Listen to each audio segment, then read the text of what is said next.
संवेद शिखर बंदों जिन 20 तीर्थंकरों की निर्वाण भूमि, अनंतानंद मुनियों की सिद्ध स्थली संवेद शिखर मधुबन, जिसकी तलहटी में बसा है पुराने राजाओं की निवास स्थली पालगंज। पालगंज का इतिहास जाने बिना संवेद शिखर का पूरा इतिहास नहीं जाना जा सकता। आचार्य विशुद्ध सागर जी का संवेद शिखर जी की ओर प्रवेश 20 मार्च 2021 में हुआ और उससे पूर्व 19 मार्च को पालगंज में आहार चढ़ा। तभी पालगंज के इतिहास की जानकारी वहां के पुजारी विजय कुमार पांडे से प्राप्त हुई।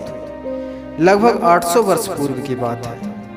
मध्य प्रदेश के रीवा स्टेट के महाराजा दिलीप सिंह तथा उनके भाई जसवंत सिंह निकल पड़े संवेद शिखर की यात्रा के लिए। दिलीप सिंह की पत्नी सीता सिंह गर्भवती थी और दर्शन की अभिलाषी थी। तलहटी में ही निपनिया घाट में कुछ दिन विश्राम करने पर पहाड़ की वंदना के लिए निकल पड़ते हैं। पहाड़ पर ही एक नाले के पास दिलीप सिंह की पत्नी सीता एक बच्चे को जन्म देती है और नियोग ऐसा कि जन्म देने के तुरंत बाद ही माँ का देहांत हो जाता है। वहीं माँ का अंतिम संस्कार कर दिया जाता है। तब से उस नाले का नाम सीता नाला पड़ गया। आज भी वह नाला वंदना के दौरान मिलता है। एक मुनिराज वहाँ से निकलते हैं और उस नवजात बेटे को आशीर्वाद देते हैं। उस बेटे का बाएं पैर का अंगूठा पारस पत्थर का हो जाता है। बेटे का नाम पारसनाथ सिंह रखा जाता है। यह परिवार पालगंज की सत्ता को संभालता, पालन पोषण प्रजा का करता।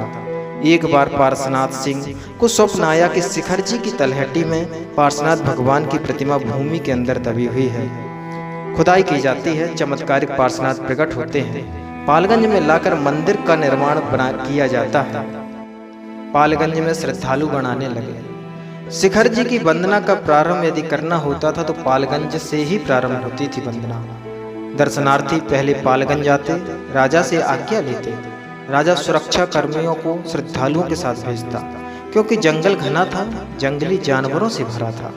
समय बीता, स्थितियां बदली। राजा के वंशजों ने पहाड़ बेचने की बात कही। दिगंबरों के पास प्रस्ताव आया, ठुकरा दिया कि पहाड़ तो सदा से हमारा ही था, क्यों खरीदे। वह समय को भांप नहीं पाए। श्वेतांबरों के पास यह प्रस्ताव पहुंचा और समय की मांग देखते हुए उन्होंने पहाड़ खरीद लिया।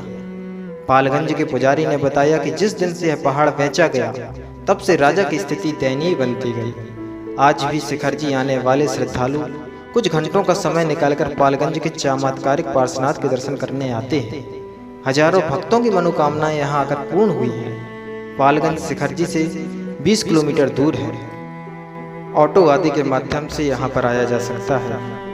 इस मंदिर पर जैन हो या जैनेतर सभी की श्रद्धाएं जुड़ी हुई हैं। अत्यंत मनोज्ञ पार्श्वनाथ भगवान की सबके चित्त को शांत करने वाली वह प्रतिमा।